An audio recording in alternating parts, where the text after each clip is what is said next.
Okay so guys I wanted to share my visa process जो अभी मैंने ही अभी अभी किया है, अभी अभी कंप्लीट हुआ successfully by the way. Okay so I will talk about it because I thought right now visa USA visa का प्रोसेस जो है बड़ा टीडियस हुआ है और बहुत ही ज़्यादा लॉन्ग वेटिंग है. इसके लिए वीज़ा प्रो मिलना ही बहुत बड़ा, वीज़ा के अपॉइंट मिलना ही एक बहुत बड़ा टास्क हुआ है. So I thought I'll just share my experience. Maybe that will be helpful or may not be helpful or may be helpful for your family and friends. So I thought I'll just share my experience because ये मेरा बहुत first time कोई experience था जिसके लिए मैंने कोई visa के लिए अप्लाई किया था. इसके पहले मैंने कभी भी कोई इवन छोटी कंट्रीज़ के लिए भी नहीं किया है.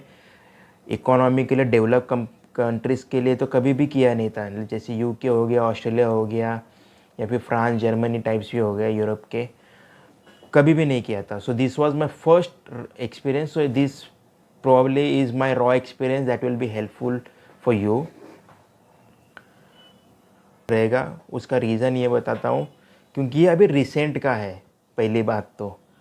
और वीज़ा का यूएस वीज़ा का प्रोसेस तो और ही ज़्यादा डिफ़िकल्ट लग रहा है मेरे को पर्सनली बिकॉज मैंने कभी अप्लाई नहीं किया था बिकॉज और उसके लिए मेरे को रीच आउट करना पड़ा. जो मेरे कुछ नोन लोग हैं उन्होंने क्या किया था उनके टाइम, मतलब not only in USA but in otherwise countries like UK Australia, जो वो भी डेवलप कंट्रीज़ है, वहाँ का भी थोड़ा सा प्रोसेस होता है.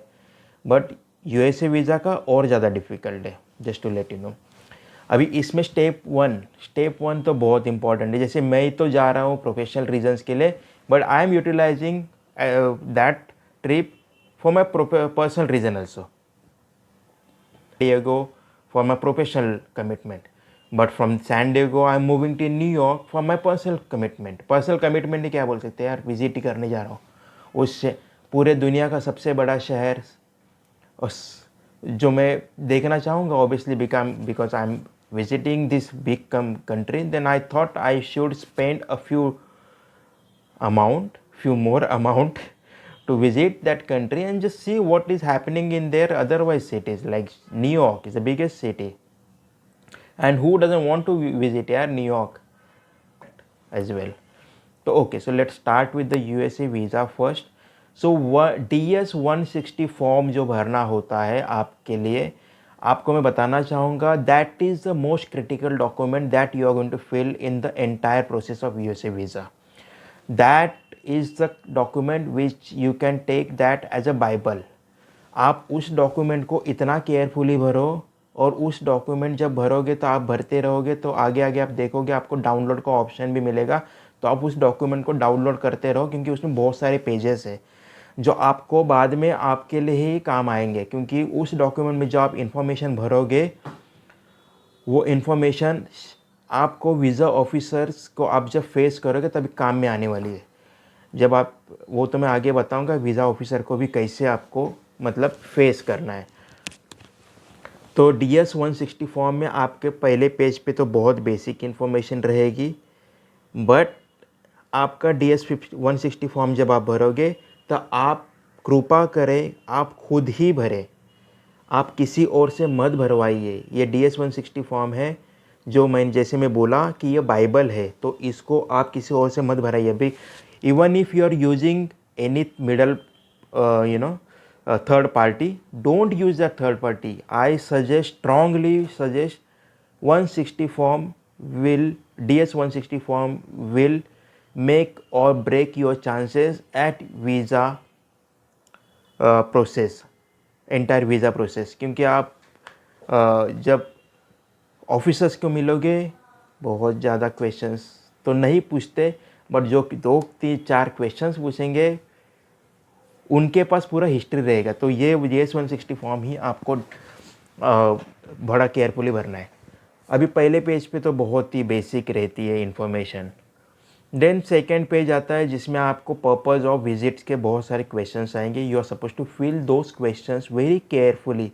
If you are going for any personal professional commitment you should have that invitation letter from the professional commitment that you are going for, from the organization that you are going for.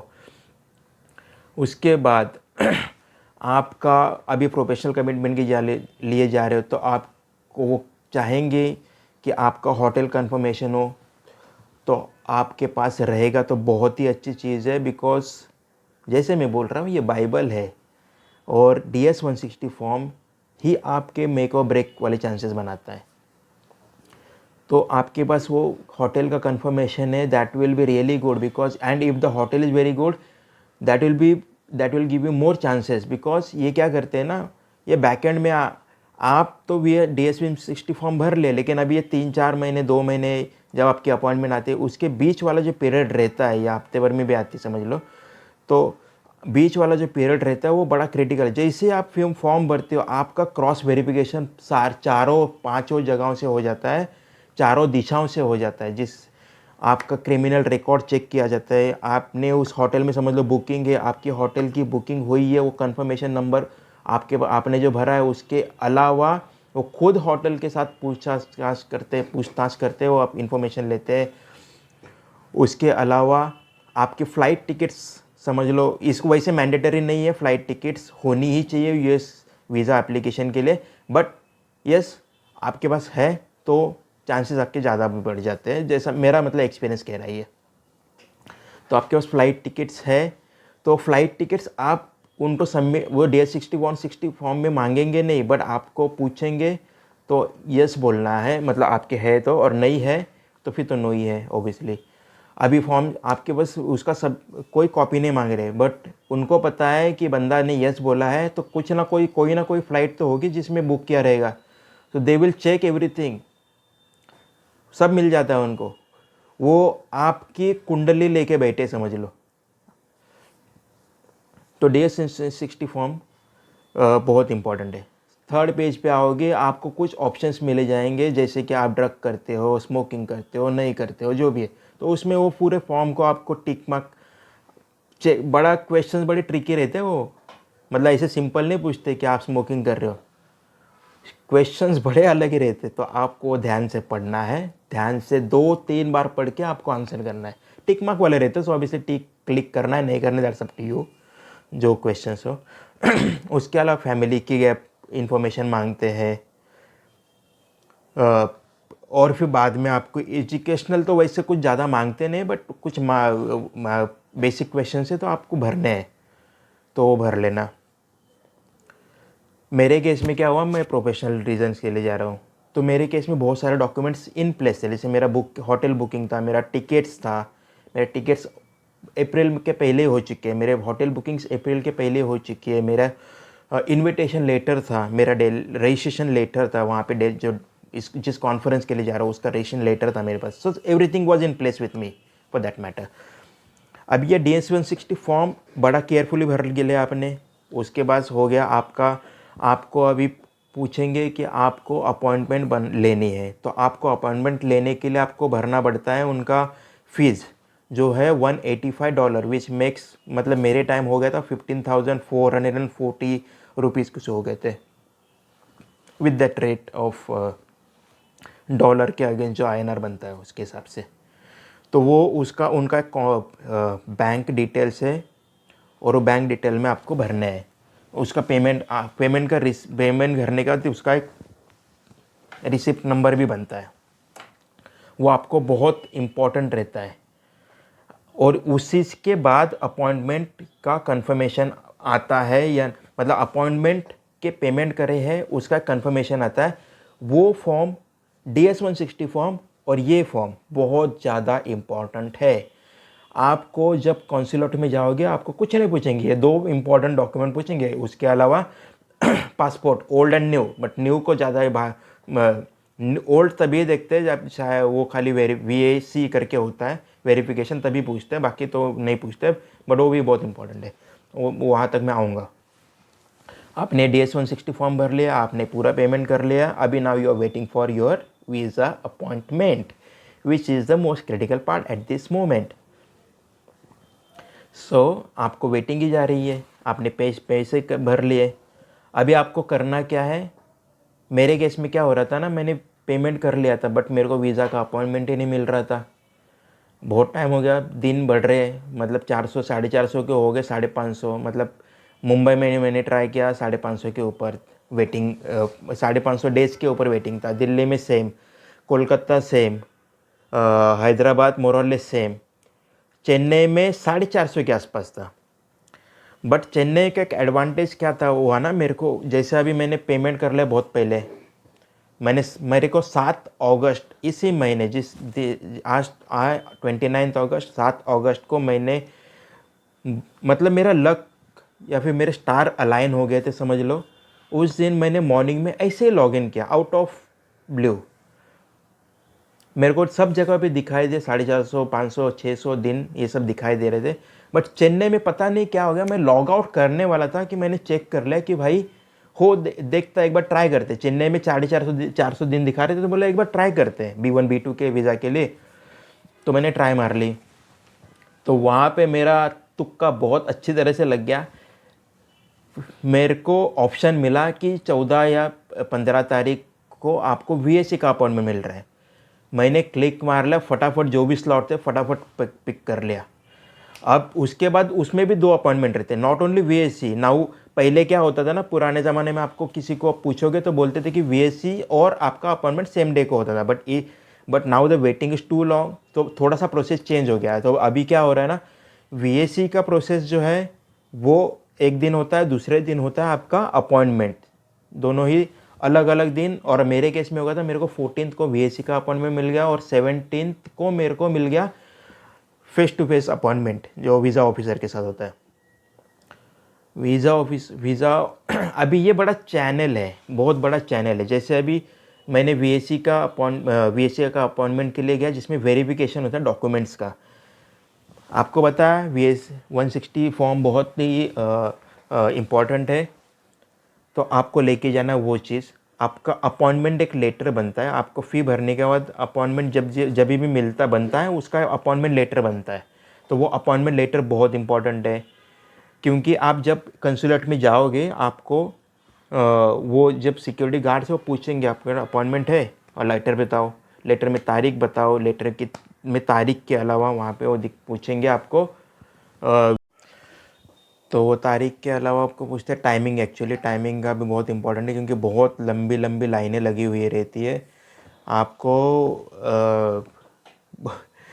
मतलब मेरे case में क्या हुआ, मेरा तो appointment आ गया चेन्नई, मेरे को तो रहना पड़ा 5 दिन का खर्चा करके चेन्नई में। वैसे तो मेरा कोई ऑफिशियली है तो मेरे को तो खर्चा वैसे भी जा रहा था, बट नॉट नेसेसरली मैं सबके बस की बात हो, क्योंकि चेन्नई में रहने में का खर्चा, खाने का खर्चा, ये सब मिला के मेरे ऑलमोस्ट 30,000 के आसपास का खर्चा हुआ। Because I was staying in 2-स्टार hotel and I was with a very decent hotel. Then I was having my daily meals and everything, and then the regular travel and everything. So it was expensive trip, but still it was a positive trip, जो मैं आपको आगे बताऊंगा। तो ऐसा था। सो आपका appointment हो गया, फिर आपको वेरिफिकेशन के लिए अंदर भेजते, तो there is again a new big Q.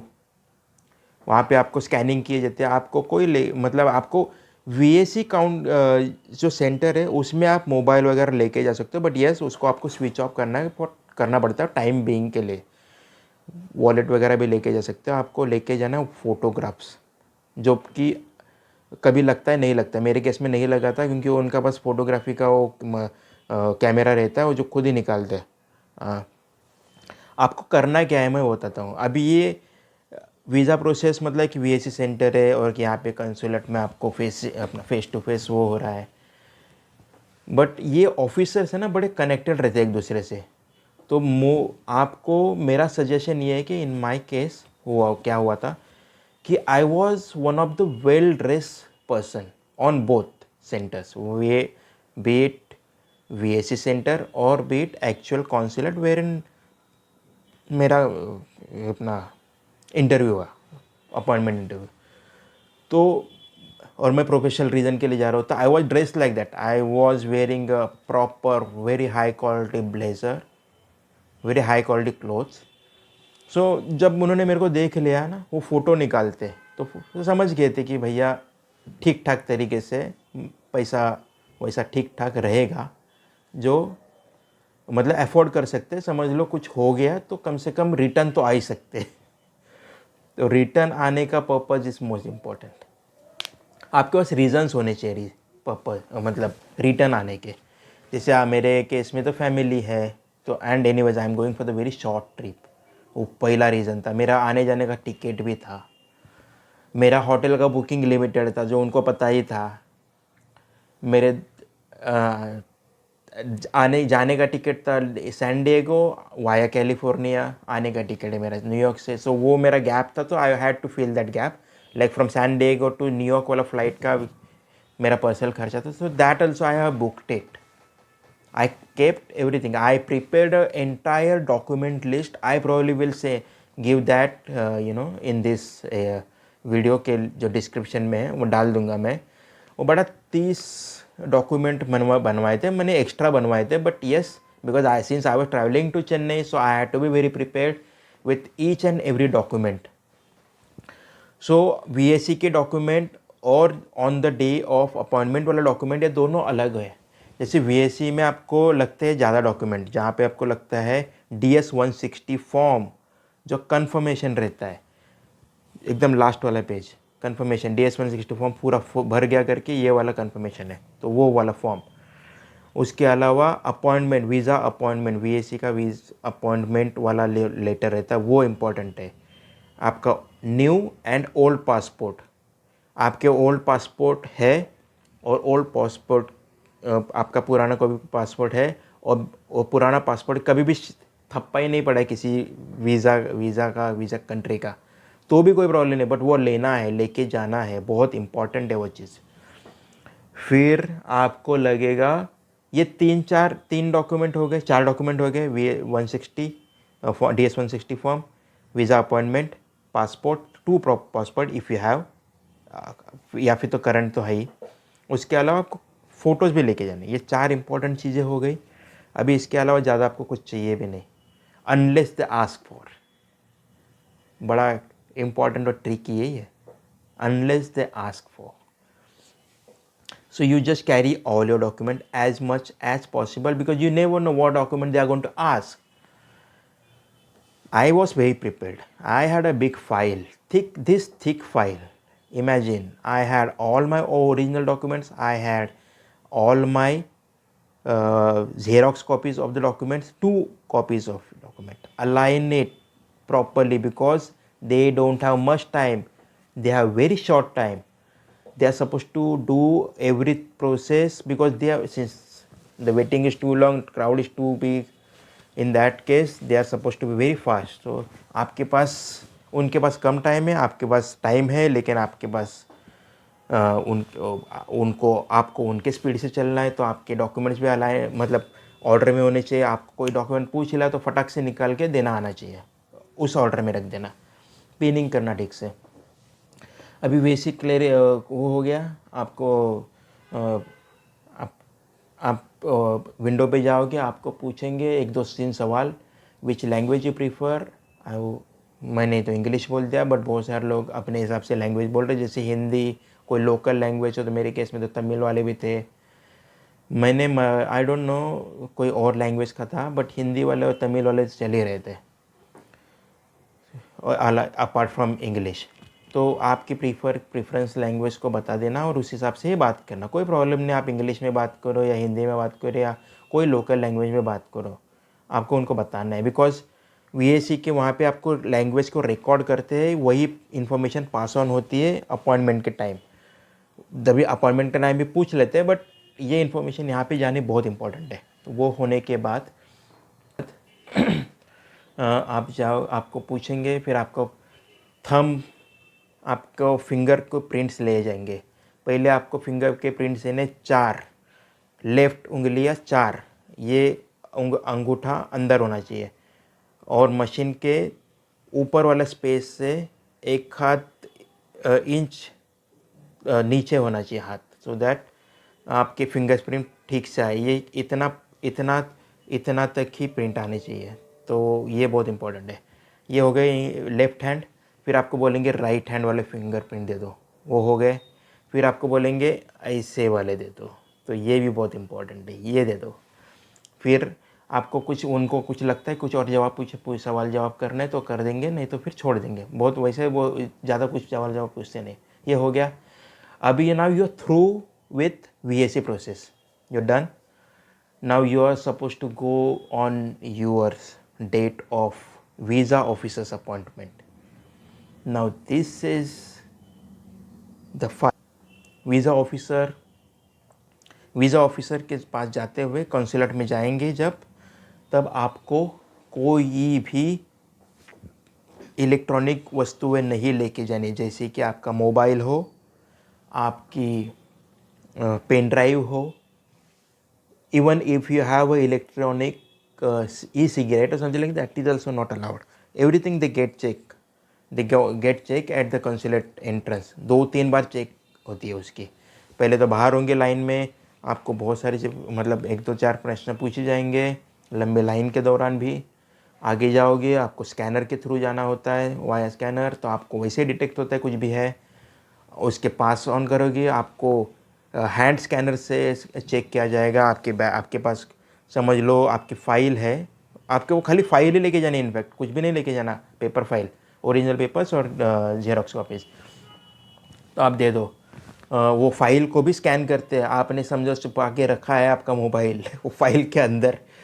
मैं कह नहीं रहा हूँ कि कोई लोग लेके जाते हैं, बट वो बता रहा हूँ आपके नॉलेज के लिए। समझ लो छुपा के रखा है वो फाइल के अंदर कोई मोबाइल, स्लिम मोबाइल को आपने कोई छुपा के रखा है, स्लिम वाला अपना पेन ड्राइव, गलती मत करना प्लीज़। आपको मैंने को देखा तो नहीं, बट मैंने सुना है कि वैसे वहाँ से भी रिटर्न भेजते हैं। So just be careful, because आपको अपॉइंटमेंट ही बड़े स्ट्रगल के बाद मिला है। भले आप फैमिली मेम्बर को लेके जाओ जो बाहर ही रहेगा, आपका डॉक्यूमेंट मतलब ये इलेक्ट्रॉनिक चीज़ आपका पकड़ा रहेगा, या फिर कोई ऑटो वाला हो, बट वो ऑटो वाले बड़े खर्ची के 2-3 हज़ार रुपये लेते हैं। भैया मत लो ये सब चीज़ें, करो मत ये चीज़ें। आप अपने शहर में हो, अपने रिलेटिव्स को लेके जाओ। मेरे केस में तो मैंने सब चीज़ें होटल में रख दी थी। मैंने होटल ही कंसुलेट के पास रखा था, और मैंने मैपिंग की थी एक प्रीवियस नाइट को, मेरे को कंसुलेट और ये कितना डिस्टेंस पे पड़ेगा, वॉक इन डिस्टेंस, बिकॉज मेरे पास मोबाइल नहीं है तो मैं I can not book my Ola और Uber. So I was very well prepared with all this things. I took a walk from my hotel to the consulate. Time कितना लगता है वहाँ से आने के हिसाब से मैं चेक करने के लिए। मेरा तो होटल तो 2 किलोमीटर के रेडियस में। So I was well prepared and I usually run and walk, so it was a good chance for me as well on a lighter note. तो मैंने ये सब हो गया। फिर अभी आप लाइन में लगे हो, आपको बताया जाता है कि ये स्लॉट की लाइन है, तो आप लाइन में लगे रहो। उसमें आप पूछते हैं कि मेरे को 160 फॉर्म अगेन ना, 160 फॉर्म इज़ बाइबल ऑब्वियसली। तो 160 फॉर्म वहाँ पे पूछेंगे, अपॉइंटमेंट लेटर का पूछेंगे, डेट टाइमिंग का पूछेंगे, फिर आपको आगे किया जाएगा। पास छोड़ते रहेंगे स्लॉट के हिसाब से। फिर आप आगे फिर आप मतलब मेरे केस में तो बड़ा स्कैनिंग वैनिंग हो गया था। फिर आके ऊपर जाके फिर और बड़ी लाइन लगे, तो वो आगे जाओगे तो आपको लाइन्स आगे अलग अलग लगे रहेंगे। B1 B2 के अलग, स्टूडेंट्स के लिए अलग, वेवर प्रोग्राम के लिए अलग। वेवर प्रोग्राम का मतलब है जिसके पास पहले से वीज़ा है, बस उसको रिन्यूअल है, उसके वाला वो वाला। तो वो सब चीज़ें होती है। वो हो गई, अभी मेरा हो गया, मेरा रह गया अभी। It's a very scary thing, may not happen with you, may happen with you, but yes, you should be prepared and you should be confident. Now facing a visa officer is one of the most important process. Visa officers कोई यहाँ वहाँ से तो आए नहीं पराए world से, वो भी इंसान ही है, बट यस परदेसी है। उनकी पर्सनालिटी थोड़ी अलग है। मेरे केस में तो ऐसा था वीज़ा ऑफिसर कि भाई बहुत ही टॉल था, और ऑब्वियसली उनका अमेरिकन एक्सेंट वगैरह थे। मैं तो बड़ा लाइन में खड़ा था, मेरे सामने वाले बहुत सारे विंडोज़ लगे हुए थे, बट मेरा फॉर्चुनेटली या अनफॉर्चुनेटली या फॉर्चुनेटली समझ लो, अभी तो मेरा विंडो नंबर 1 पे ही लग गया ये क्या बोलते रैंक। पर मेरे पहले जो 3 लोग थे, सेम वीज़ा ऑफिसर ने रिजेक्ट मार दिए। आई was so scared eight that time, but at that time I was so confident also, because मैंने तो कोई करना नहीं था। मेरा फर्स्ट इंटरव्यू था, तो या तो मेरे को पास होना था या फिर फेल होना था। तो यही आप एटीट्यूड लेके जाओ वहाँ पे।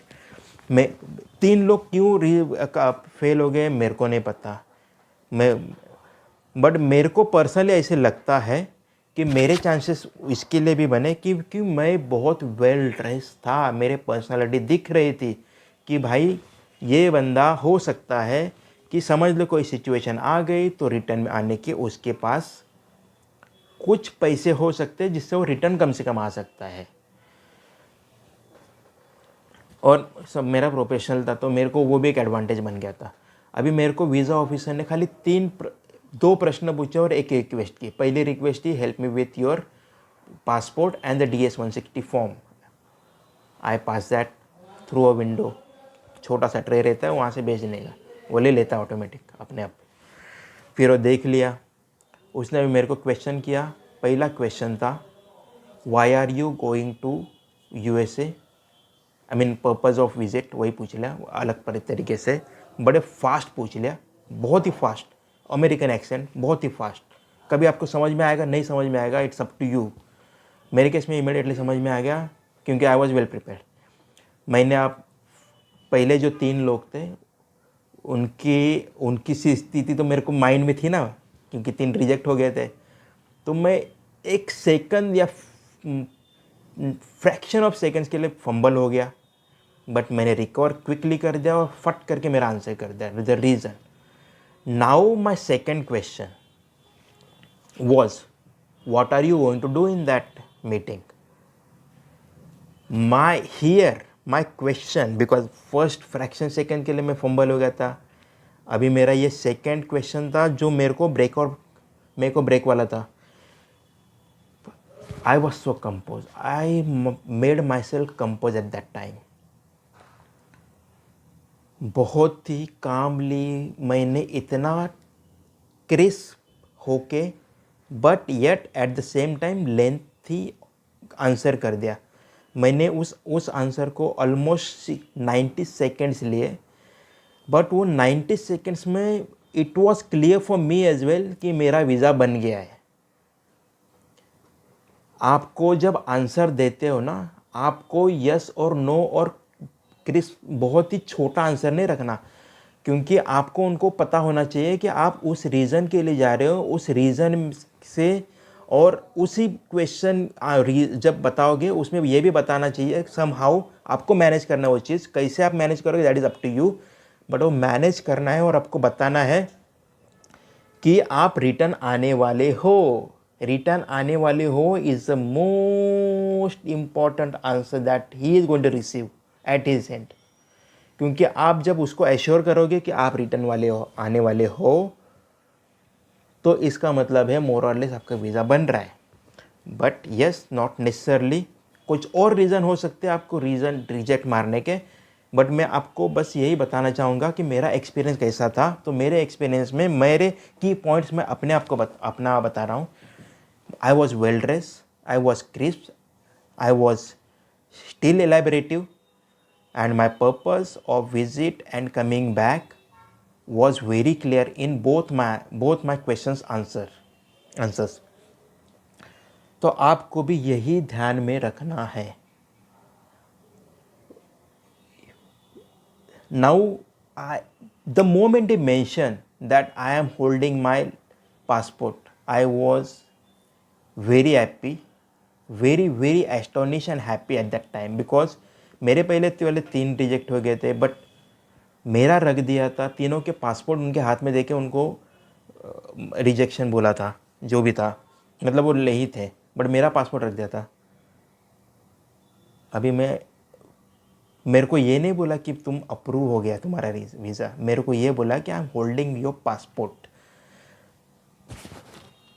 इसका मतलब है कि मैं अप्रूव भी नहीं है मेरा वीज़ा, बट मेरा वीज़ा है, लग गया है, मतलब लगने के प्रोसेस में कम से कम एक स्टेप क्लोजर आ गया है।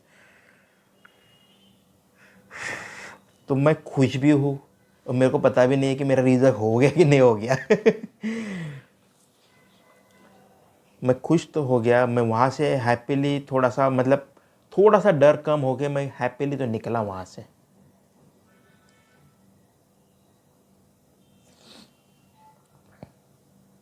अब मैं चला। First time in my entire friend circle, my closest entire friend circle, I am not a engineer, I am a management person. But ऐसा कहा जाता है कि इंजीनियरिंग करने वाले लोग ज़्यादा यूएस में ट्रैवल करते हैं बिकॉज उनको अपॉर्चुनिटी है वहाँ पे। मैनेजमेंट वालों को भी आई एम श्योर हो सकती है। मैंने कभी ट्राई नहीं किया क्योंकि मेरे को तो फैमिली के है, तो इसके लिए आई नेवर ट्राइड। बट मेरे केस में था कि मेरे को एक बार वीज़ा यूएसए जाना है। अभी कैसे जाना है, मेरे के लिए अपॉर्चुनिटी बन गई, अब मैं जा रहा हूँ। बट कहने का मतलब है कि मेरे फ्रेंड सर्कल में किसी के पास भी यूएसए ट्रैवल का कोई एक्सपीरियंस नहीं है। Closest friend circle I am talking, closest, जो हम लोग 4 लोग बेस्ट फ्रेंड्स हैं, स्कूल फ्रेंड्स, उनमें से नहीं है।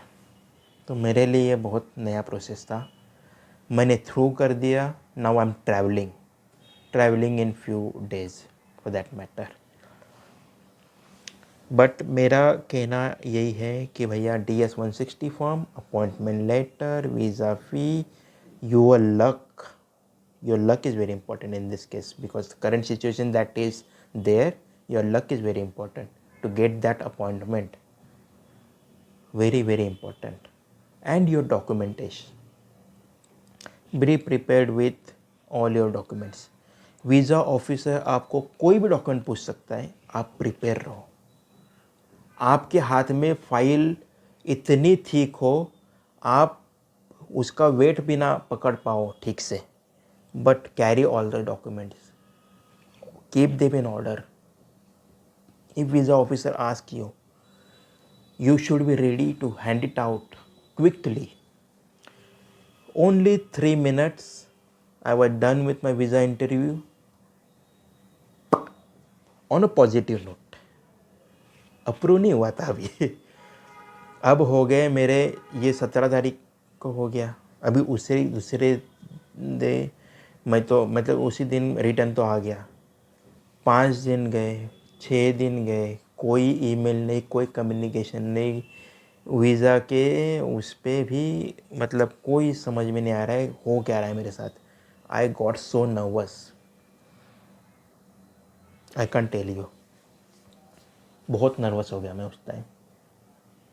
मैं बोला कि फिर मैंने अपने तरीके से ट्राई किया कि कुछ तो इन्फॉर्मेशन मिले। मैं कंसुलेट में उनके जो कस्टमर केयर नंबर है उनके पर ट्राई किया, तो मेरे को बताया गया कि जब आपका पासपोर्ट जब हाथ में आएगा then only you will get to know, which is right, which is very confident because you are actually going to a big country and they will obviously keep your all information very secretive, very confidential. So like that they have been very professional. पूरा रख दिया मेरा। 6 दिन गए, 7वें दिन मेरे को एक इन्फॉर्मेशन आ गया कि आपका पासपोर्ट आप पिकअप कर सकते हो। मेरा पासपोर्ट पिकअप का था मुंबई कंसुलेट। उसके पहले वाले नाइट थी ना, वेरी मतलब बहुत ही ज़्यादा टेंस वाली थी, क्योंकि मेरे को यहाँ पे पता नहीं था कि मेरा वीज़ा हुआ कि नहीं हुआ। उन्होंने तो खाली रख दिया था। अब जब तक मेरे पासपोर्ट मेरे हाथ में नहीं है, मेरे को पता नहीं कि वीज़ा हुआ कि नहीं हुआ। रख दिया। अभी मैं पूरा नर्वस हूँ, पूरी रात भर नर्वस हूँ। दूसरे दिन मैं गया है। अभी मेरा टाइमिंग था कुछ 9 से लेके या 10 से लेके सुबह के 4 बजे तक शाम के मेरे को पिकअप करना था। अभी मैं बड़ा नर्वस हूँ, नर्वसी में ही मैं पहुँच गया कंसुलेट, मुंबई कंसुलेट। गया ऊपर, वहाँ पे भी लाइन, पिकअप करने के लिए भी लाइन, खड़ी सब जगह पे लाइन है यहाँ पे, आज समझ लो तो वहाँ पे भी लाइन, वहाँ पे मल्टीपल काउंटर्स से। हाँ, आपको अभी इम्पोर्टेंट और एक चीज़ बताता हूँ। आपको जब ये पासपोर्ट कलेक्ट करना होता है ना, तो कलेक्ट करने के लिए आपको लेके जाना होता है आधार, और आधार कार्ड ओरिजिनल तो आपको लेके जाना है, बट उसकी क्या बोलते हैं, जेरॉक्स कॉपी भी लेके जाना, क्योंकि वो उसके बाद सिग्नेचर लेते हैं और वो आपको फिर हैंड आउट करते हैं पासपोर्ट, उस सब चेक करने के बाद। तो वो हैंड आउट किया। अब मेरे सब हो गया मेरे पास। मैंने तो लेके नहीं गया था, मैंने ओरिजिनल लेके गया था, बट मैंने वो जेरॉक्स नहीं लेके गया था। So I had to go out and take that xerox. बड़ा कॉस्टली है आसपास जेरोक्स के, 20 रुपये लेते खाली जेरोक्स के लिए. तो be just prepare with that, carry your xerox copy. अब जेरोक्स कॉपी देने के बाद फिर आपको देते हैं पासपोर्ट. सर्च करते हैं, बहुत ही लाखों, मतलब हज़ारों लाखों में वहाँ पे पासपोर्ट पर है पिकअप करने के लिए. वो आपको वहाँ से आपको बड़े सिस्टमेटिकली उन्होंने रखे हुए रहते. लेकिन तो जब कोई वीज़ा मतलब विंडो ऑफिसर जब उनको बोलता है तो पीछे वाले एडमिनिस्ट्रेटर्स को, तो वहाँ से बराबर पिक करके देते हैं. थोड़ा सा 1-2-3 मिनट लेते हैं, बट ठीक है, उतना तो ह्यूमन बीइंग के लिए उतना टाइम तो जाता ही है, लेते हैं. फिर आपको मेरे हाथ में आ गया वीज़ा का मेरा, सॉरी पासपोर्ट का मेरा copy, which was well pack, super well pack. दे दिया. अभी मैं हाथ में लिया, मैं फट करके बाहर आ गया. एग्ज़िट वाला वो चिट्ठी देते हैं, वो चिट्ठी देने के बाद मैं बाहर आ गया. अब मेरा एंग्जाइटी लेवल जो है ना बहुत ज़्यादा हो गया है, क्योंकि मैं अभी जो देखूँगा वो या तो मेरा वीज़ा का स्टैंप लगा रहेगा या फिर नहीं रहेगा. मैंने कैसे तैसे तो वो खोल दी, प्लास्टिक वाला पाउच था उनका, उसके अंदर मेरा वीज़ा, वो सॉरी पासपोर्ट था, वो खोल दिया.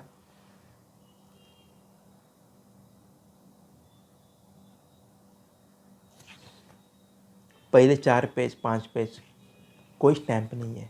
आई was so disappointed at that time. 5वां पेज आ गया. 5वां ही पेज, करेक्ट. पहले 4 पेज पे नहीं था, 5वां पेज पे आ गया मैं. 5वें पेज पे मैंने देखा मेरा वीज़ा का स्टैंप लगा हुआ है. My god, I was so happy and ecstatic at that time. I called my mom first. आई माझा विजा लागलाय.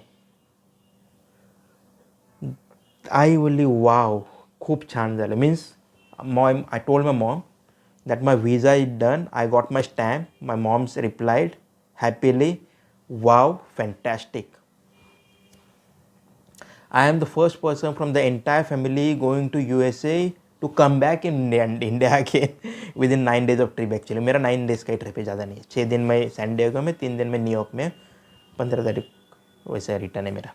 तो बस बड़ा वो है, क्विक ट्रिप है. बट कोई तो वीज़ा यूएसए के लिए जा रहा है, ये हमारे घर पूरे ख़ानदान से. All my 3 best friends are engineers. I am the first one to going from my group, from my entire family to make that trip happen, come back. अभी मेरा वीज़ा जो लगा 10 साल के लेगा, B1 B2. बट नॉर्थ से सबका उतना ही लगता रहेगा. आई एम नॉट श्योर कितने का लगता है, बट मेरे केस में तो 10 साल का लगा हुआ है. So I am happy with that. At least 10 साल के लिए I am sorted. I hope I will get more chances to visit USA, but for now I am happy for 10 years. My visa is done. I'm going to USA. First foreign land की trip होगी मेरी.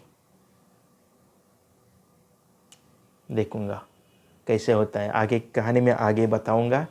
But आपको मैं बताना यही चाह रहा था कि वीज़ा का एक प्रोसेस है, आप फॉलो करो तो कुछ नहीं होता है. आप कॉन्फिडेंट रहो, बहुत इंपॉर्टेंट है. वेल ड्रेस रहो. TS-160, अपना appointment letter, passport copies handy ही रखने हैं. उसके अलावा आपके पास सब डॉक्यूमेंट्स रखने हैं, जब पूछेंगे तो देने हैं. यही सब करना है. अपॉइंटमेंट मिलना स्ट्रगल है. अपॉइंटमेंट मिलने के बाद ये चीज़ें हैं. अपॉइंटमेंट मिलने के लिए आपको लक होना चाहिए बहुत. I agree with that. Luck होना चाहिए बहुत. और थोड़ा सा वीज़ा के प्रोसेस भी अभी थोड़े मतलब वो कर रहे हैं ना, मतलब विंडोज़ बढ़ा रहे हैं. तो बेसिकली क्या, थोड़े से और लोगों को पर डे मिलता रहे वीज़ा अपॉइंटमेंट का अपॉर्चुनिटी. तो वो सब हो रहा है. But I am not sure कि कितने दिनों में आपको मिलता रहेगा, बट यस ये होगा. So I am happy now. I am going to USA. So wish me a luck that I should make a successful visit, come back happily with a good and great memories from the great land of America. Thank you. Signing off. I hope this video will help you to complete your process.